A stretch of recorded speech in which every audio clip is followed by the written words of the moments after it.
Assalamualaikum warahmatullahi wabarakatuh. Perkenalkan kami dari kelompok 2. Di sini kami akan memaparkan materi mengenai KAS.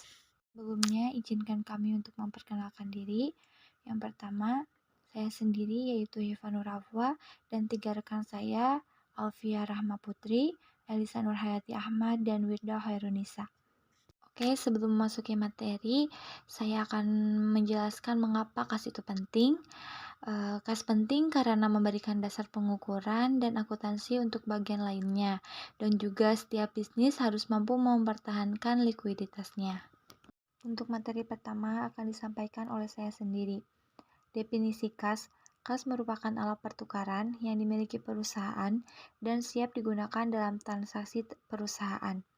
Adapun menurut Bambang Subroto, KAS merupakan salah satu aktiva lancar yang paling likuid dalam arti sering berubah, karena seluruh transaksi keuangan yang terjadi selalu berkaitan dengan KAS atau berakhir dalam rekening KAS. Dari definisi tersebut, dapat ditarik kesimpulan bahwa KAS adalah aktiva yang paling likuid yang terdiri dari bagian yang bertindak sebagai alat pertukaran serta memberikan dasar untuk perhitungan akuntansi. Komposisi KAS yang mencakup ke dalam KAS yaitu uang kertas, uang logam, cek kontan yang belum disetorkan, dan simpanan giro atau biljet. Jadi, yang termasuk komposisi KAS adalah semua elemen yang dapat diterima bank sebagai setoran sebesar nilai nominal setiap saat. Pengendalian KAS.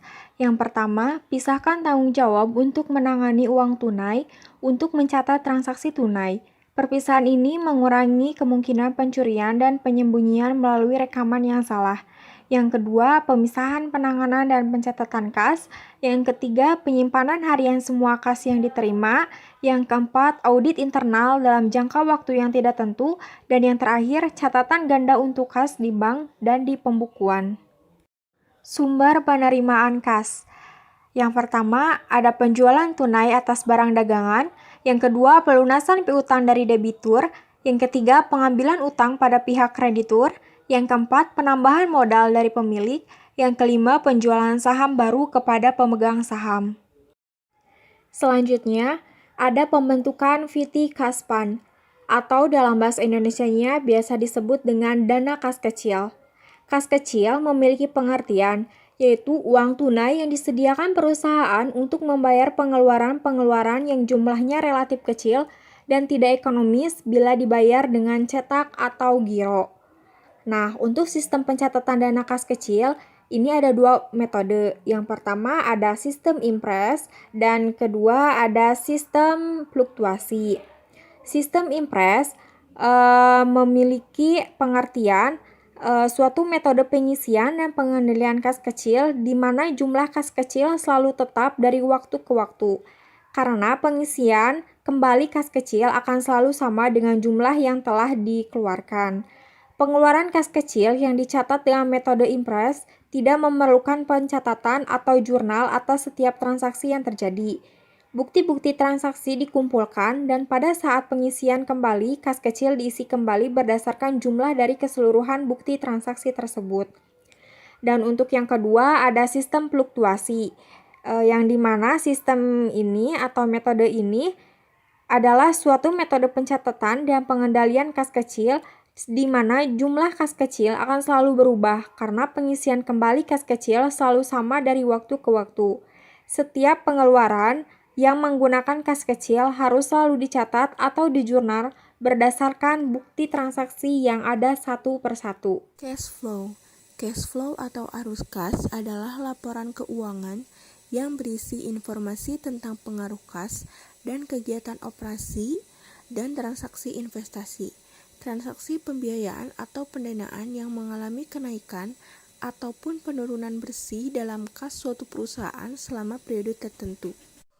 Manfaat cash flow bagi pemakai dalam memperoleh informasi.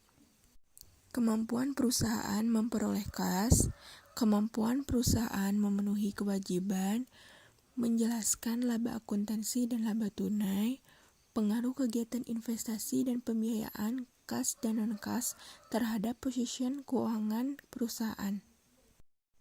Rekonsiliasi bank.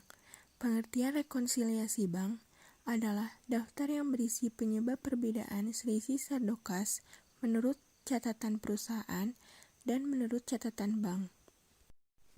Secara umum, terdapat beberapa hal yang menjadi penyebab perbedaan antara saldo kas menurut perusahaan dan saldo kas menurut bank, yaitu: pertama, setoran dalam perjalanan atau deposit in transit. Uang yang telah diterima perusahaan tetapi karena berbagai hal belum dapat dikirimkan dan belum diakui sebagai setoran oleh bank. Jadi, oleh perusahaan sudah terlanjur dicatat sebagai penerimaan kas, tetapi oleh bank belum dicatat atau diakui. 2. Cek yang beredar atau outstanding check. Cek yang telah dikeluarkan perusahaan untuk membayar sesuatu tetapi sampai pada tanggal laporan posisi keuangan belum dicairkan oleh pemegangnya. Itu berarti oleh perusahaan telah terlanjur diakui sebagai pengeluaran kas, tetapi oleh bank belum dicatat dan diakui sebagai pengeluaran kas. 3. Cek kosong atau blank check. Cek yang telah diterima perusahaan dan terlanjur diakui sebagai penerimaan perusahaan, tetapi pada saat dicairkan ternyata dananya tidak ada atau kurang. Pada saat cek itu diterima oleh perusahaan terlanjur diakui sebagai penerimaan kas, tetapi setelah memperoleh kepastian bahwa cek tersebut tidak ada dananya, maka harus dikurangkan dari kas perusahaan. 4. Penagihan oleh bank yang belum diketahui oleh perusahaan. Bank biasanya menyediakan jasa penagihan untuk nasabahnya. Jika suatu bank melakukan penagihan untuk nasabahnya dan berhasil, biasanya nasabah baru mengetahui setelah penerima akun atau koran. 5. Jasa giro.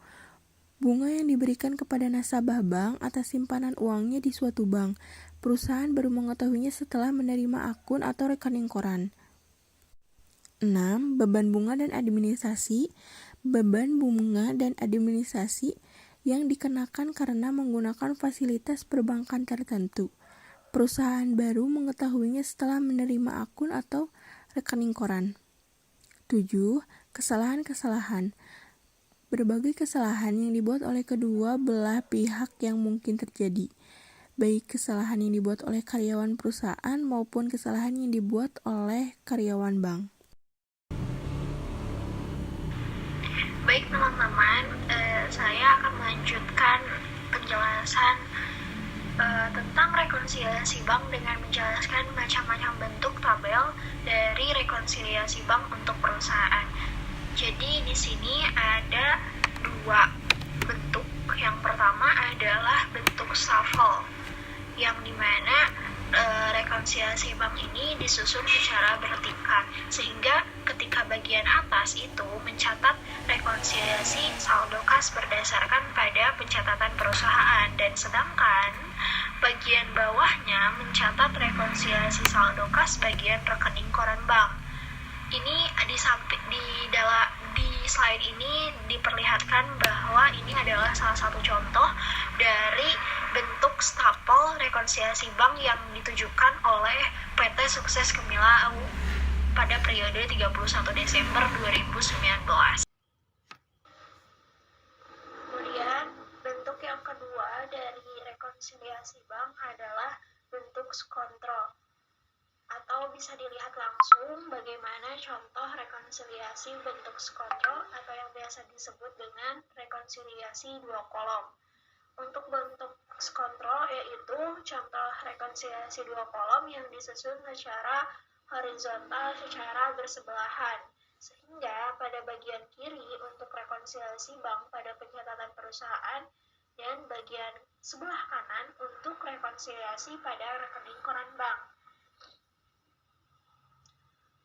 Ini adalah contoh dari PT Sukses Kemilau periode 31 Desember 2019 dengan bentuk kontrol. Seperti yang saya katakan tadi bahwa yang di kiri adalah saldo awal kas menurut catatan perusahaan dan di kanan adalah saldo awal kas menurut rekening koran bank. Saya akan bacakan bagaimana contoh soal rekonsiliasi rekonsiliasi bank. Mari kita pahami bersama bagaimana penerapannya. Contoh soalnya, saldo kas menurut catatan PT Sukses Kemilau sebesar Rp2.000.000. Saldo kas menurut rekening koran bank ABC sebesar Rp1.880.000.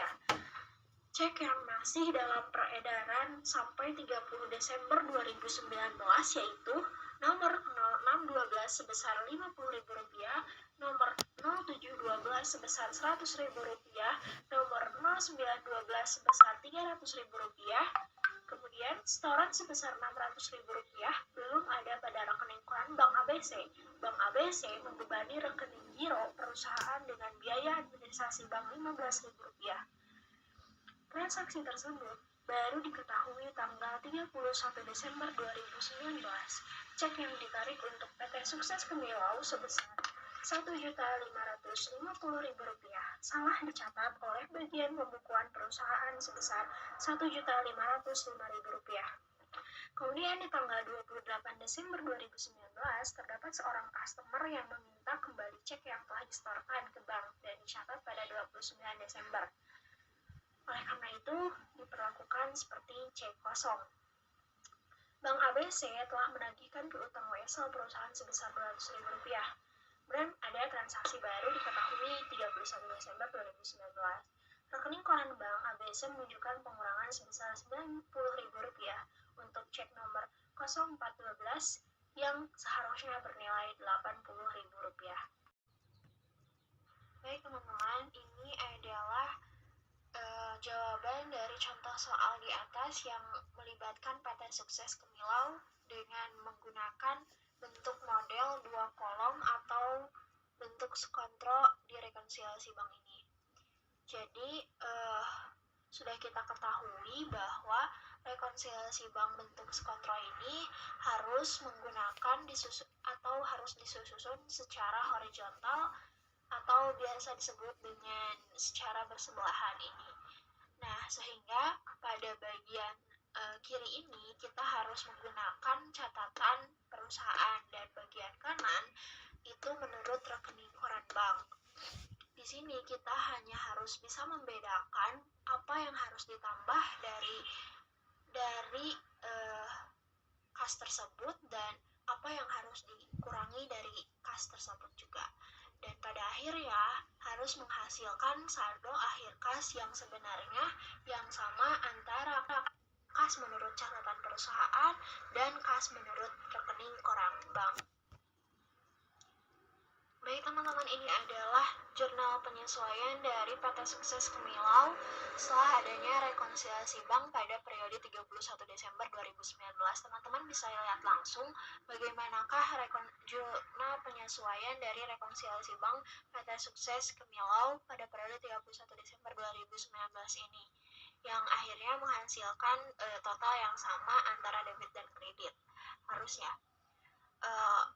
Mengapa sih sebenarnya harus melakukan jurnal penyesuaian? Karena dengan menyusun jurnal penyesuaian dengan data yang kredibel nantinya bisa digunakan sebagai dasar dalam membuat laporan keuangan. Nah, oleh karena itu laporan keuangan yang dibuat memiliki isi yang sebenar-benarnya yang dapat dipertanggungjawabkan oleh perusahaan yang bersangkutan. Jadi harus sekali membuat jurnal penyesuaian agar memiliki isi yang sebenar-benarnya dan dapat dipertanggungjawabkan pada laporan keuangan ini. Sekian pemaparan yang bisa kami lakukan mengenai materi kas.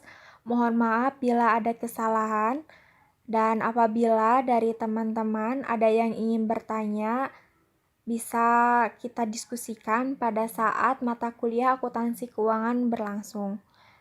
Semoga bermanfaat. Wabillahi taufiq wal hidayah. Wassalamualaikum warahmatullahi wabarakatuh.